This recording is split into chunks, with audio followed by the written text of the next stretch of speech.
Hey everybody, it's Stuart here, and in today's video I quickly wanted to explain Facebook advertising budgets a little bit more so you can get a proper understanding of how they work and things that you can do in order to make sure that you can get the best possible return within your budget or goal objectives.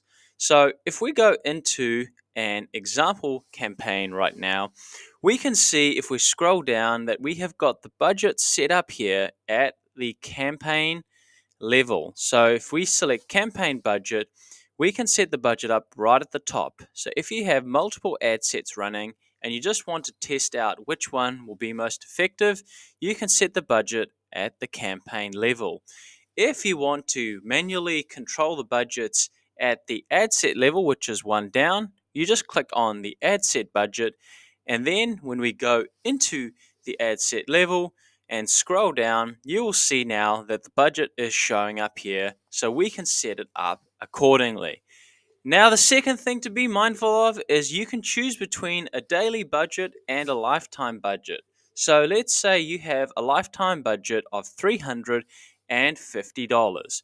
And if you want to choose a start date and an end date for this lifetime budget, let's say you want to have it run for 30 days, what's now going to happen is your budget is going to be used over a period of 30 days, $350.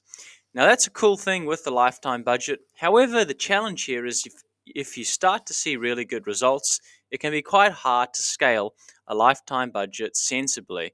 So, most people tend to opt for the daily budget where they can increase the budget up and down depending on what their goals and objectives are.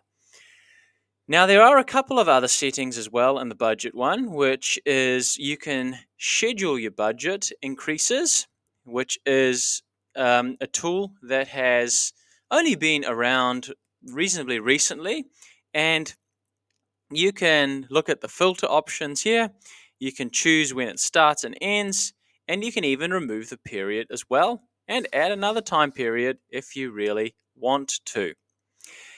Now, if we go to the settings section here for all tools and we go over to billing and payments, we can also set a campaign spending limit as well. So I have just clicked into the billing and payments section here, and you can see that there is an account spending limit section here too. So if you have worries or concerns that your account might be spending too much, you can always set an account spending limit there. So I'm going to leave the tutorial there today, guys. I hope you found this video useful. If you found this video useful, hit that like button down below and consider subscribing for more ongoing Facebook and Instagram marketing tutorials.